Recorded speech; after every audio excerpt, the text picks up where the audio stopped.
क्या आप जानते हैं बाइबल में लिखा है कि परमेश्वर ने इंसान को अपनी समानता में बनाया। परमेश्वर ने इंसान को अपने जैसा बनाया। तो क्या ऐसा सच में है? क्या हम परमेश्वर के जैसे हैं? उत्पत्ति अध्याय 1 उसकी 26 आयत में लिखा, फिर परमेश्वर ने कहा, हम मनुष्य को अपने स्वरूप के अनुसार अपनी समानता में बनाएं और वे समुद्र की मछलियों और आकाश के पक्षियों और घरेलू पशुओं और सारी पृथ्वी पर और सब रेंगने वाले जंतुओं पर जो पृथ्वी पर रेंगते हैं अधिकार रखें। तब परमेश्वर ने मनुष्य को अपने स्वरूप के अनुसार उत्पन्न किया। अपने ही स्वरूप के अनुसार परमेश्वर ने उसको उत्पन्न किया। नर और नारी करके उसने मनुष्यों की सृष्टि की। भजन संहिता अध्याय 82 उसकी 6 आयत में लिखा, मैंने कहा था तुम ईश्वर हो और सब के सब परम प्रधान के पुत्र हो। ये सुनने में तो बड़ा ही हैरान करने वाला वचन है, पर इसके बारे में यीशु मसीह ने भी यूहन्ना अध्याय 10 उसकी 34 आयत में कहा, क्या तुम्हारी व्यवस्था में नहीं लिखा, मैंने कहा तुम ईश्वर हो। यदि उसने उन्हें ईश्वर कहा जिनके पास परमेश्वर का वचन पहुंचा और पवित्र शास्त्र की बात असत्य नहीं हो सकती, तो जिसे पिता ने पवित्र ठहरा कर जगत में भेजा है तुम उससे कहते हो तू निंदा करता है, इसलिए कि मैंने कहा मैं परमेश्वर का पुत्र हूँ। क्या आप जानते हैं कि इस दुनिया को किसने बनाया? परमेश्वर ने। इंसान को परमेश्वर की समानता में परमेश्वर के जैसा किसने बनाया? किसने उसके अंदर जीवन को फूंका?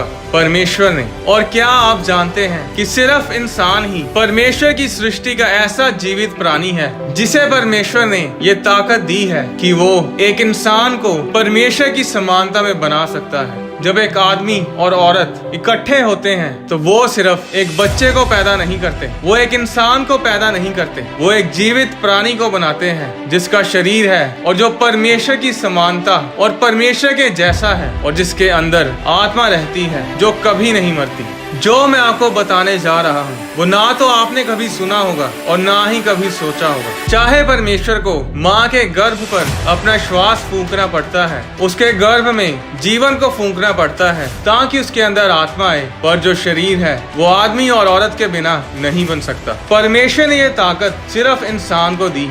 शैतान किसी को भी परमेश्वर की समानता में पैदा नहीं कर सकता। स्वर्गदूत भी किसी को परमेश्वर की समानता में बना नहीं सकते। परमेश्वर ने यह अधिकार सिर्फ इंसान को दिया है और इसीलिए इंसान परमेश्वर की सबसे उत्तम सृष्टि है और परमेश्वर इंसानों से इतना प्रेम करता है। यीशु मसीह माइकल स्वर्गदूत के लिए क्रूस पर नहीं चढ़े, जिब्राइल दूत के लिए उसने कोड़े नहीं खाए, स्वर्गदूतों के लिए उसने मार नहीं खाई। परमेश्वर ने अपने बेटे यीशु मसीह को सिर्फ आपके और मेरे लिए इस धरती पर कुर्बान होने के लिए भेजा, क्योंकि हम परमेश्वर की नजर में बहुत कीमती हैं। हम परमेश्वर के हाथों की रचना हैं। परमेश्वर ने हमें अपने जैसा बनाया है। उसने हमें भयानक और अद्भुत रीति से रचा है और हमारे अंदर वो आत्मा है जो कभी ना मरेगी, परमेश्वर का वो अंश जो हमेशा जीवित रहेगा। उत्पत्ति अध्याय 2 उसकी 7 आयत में लिखा, तब यहोवा परमेश्वर ने आदम को भूमि की मिट्टी से रचा और उसके नथनों में जीवन का श्वास फूंक दिया और आदम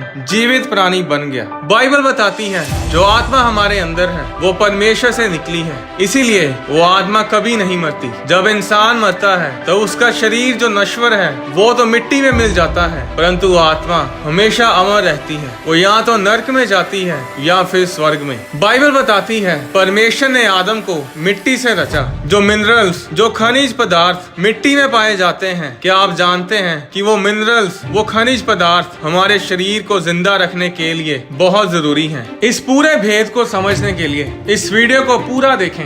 आज जब इन मिनरल्स की कमी शरीर में होती है तो अलग अलग बीमारियां शरीर में होती हैं जो घातक साबित होती हैं। तकरीबन 16 मिनरल्स इंसानी शरीर में पाए जाते हैं जिनसे शरीर बना है, जिनमें आयरन, सल्फर, पोटेशियम और भी अन्य पदार्थ पाए जाते हैं। अब जो मैं आपको बताने जा रहा हूँ उसे बड़े ध्यान से सुनिएगा। क्या आप जानते हैं कि आपके शरीर में इतना आयरन, इतना लोहा है कि उसका एक 3 इंच का कील बन सकता है। आपके शरीर में इतना कॉपर, इतना तांबा है कि एक सिक्का बन सकता है। आपके शरीर में इतना सल्फर है, इतनी गंधक है कि उससे एक माचिस की डब्बी बन सकती है। आपके शरीर में इतना फैट है कि एक साबुन की चक्की बन सकती है। तो ये सभी मिनरल्स जो इंसान के शरीर का हिस्सा हैं, अगर इन सभी को इकट्ठा करके इनकी कीमत लगाई जाए तो इसकी कीमत सिर्फ 800 रुपए बनती है। ये कीमत उन सभी मिनरल्स को मिलाकर है जिससे शरीर बना है। तो एक इंसान की कीमत जो सिर्फ 800 रुपए है, अब वो सुबह उठता है, नहाने जाता है और 20,000 का कोट पैंट पहनता है क्योंकि उसने एक बड़ी बिजनेस मीटिंग पर जाना है। अब 800 रुपए का इंसान 20,000 का कोट पहनकर 10,000 के लेदर के चमकते हुए जूते पहनता है और खाना खाने के लिए अपनी 800 रुपए की पत्नी के साथ टेबल पर बैठता है। उसकी पत्नी उस 800 रुपए के इंसान को 200 रुपए के आसपास का नाश्ता देती है। अब 800 रुपए का वो इंसान 20,000 का कोट पैंट, 10,000 के जूते पहनकर, 200 रुपए का खाना खाकर, अपनी 35 लाख की गाड़ी में बैठकर अपने 5 करोड़ के घर से निकलता है और ऑफिस पहुंचकर बिजनेस मीटिंग खत्म करता है और घर वापस आता है। अपने 50,000 के सोफे पर आकर बैठता है और अपने 1 लाख के LED टीवी को ऑन करके क्रिकेट मैच देखता है और अचानक उसकी 800 रुपए की पत्नी आकर उससे बोलती है कि जानू, आज रात आपको मेरे साथ चर्च जाना है। और वो 800 रुपए का इंसान बोलता है, क्या मतलब चर्च जाना है? उसकी पत्नी बोलती है, आज रात स्पेशल प्रार्थना होगी उन लोगों के लिए जो परमेश्वर को नहीं जानते और प्रभु यीशु को अपना उद्धारकर्ता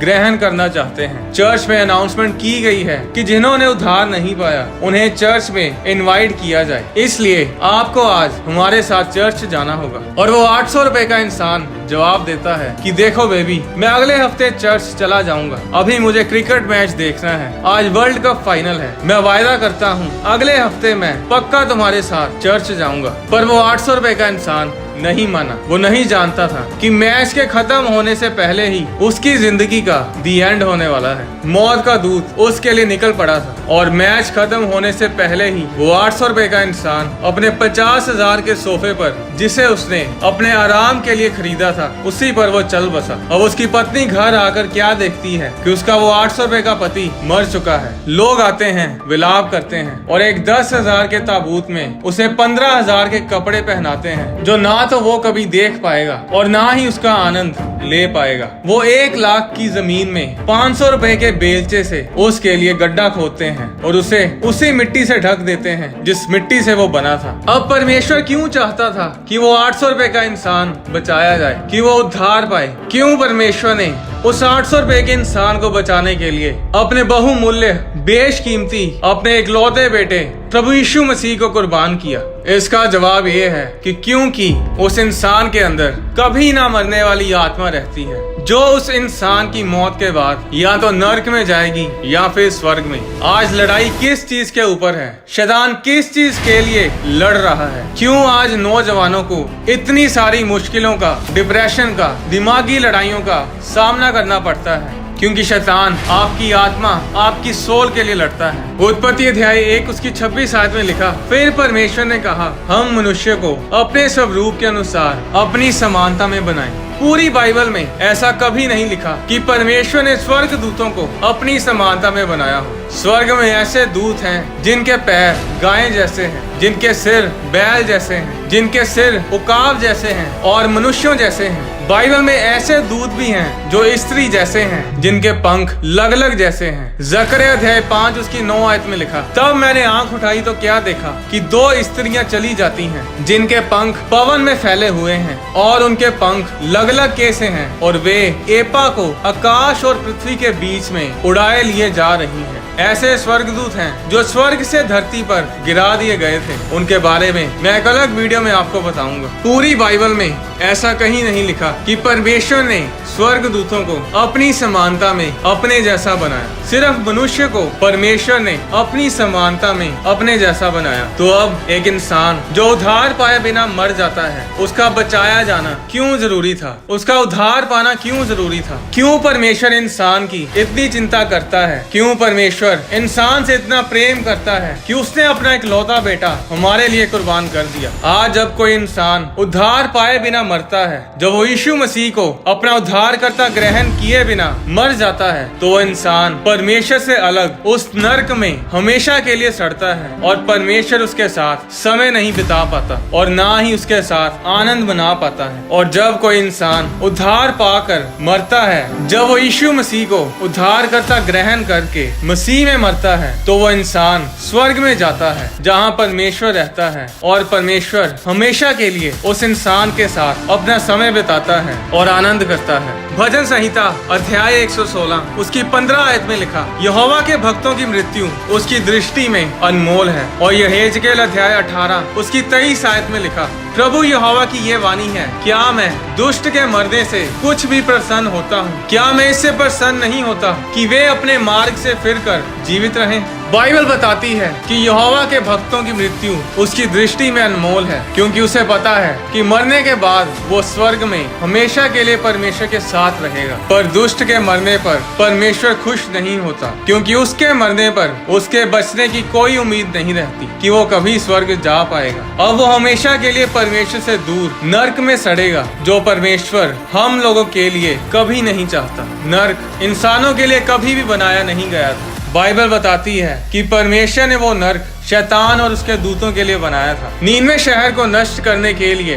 परमेश्वर ने ठान लिया था, क्योंकि उनका पाप बहुत बढ़ गया था। पर जब उन्होंने परमेश्वर के दास योना के द्वारा वचन को सुना तो उन्होंने पश्चाताप किया, रोजे रखे और अपने मन को फिराया। और बाइबल बताती है कि परमेश्वर ने अपने फैसले को बदल दिया। उसने उस नीनवे शहर को नष्ट नहीं किया। परमेश्वर ने योना से कहा था कि नीनवे उल्ट दिया जाएगा, पर जब उन लोगों ने अपने मन को फिराया, पश्चाताप किया, तो योना अध्याय 3 उसकी 10 आयत में लिखा, जब परमेश्वर ने उनके कामों को देखा कि वे कुमार्ग से फिर रहे हैं, तब परमेश्वर ने अपनी इच्छा बदल दी और उनकी जो हानि करने की ठानी थी उसको ना किया। परमेश्वर ने लोगों के पश्चाताप को देखकर अपनी इच्छा बदल दी और उन्हें नष्ट नहीं किया। परमेश्वर कभी नहीं चाहता कि इंसान उससे दूर जाए। परमेश्वर मेरे साथ, आपके साथ, हम सब के साथ हमेशा आनंद मनाना चाहता है। वो हमारे साथ हमेशा के लिए समय बिताना चाहता है। वो नहीं चाहता कि एक भी इंसान, एक भी रूह नरक में उससे दूर जाए। परमेश्वर ने यीशु मसीह को क्रूस पर चढ़ाकर कोई फॉर्मेलिटी पूरी नहीं की थी कि चलो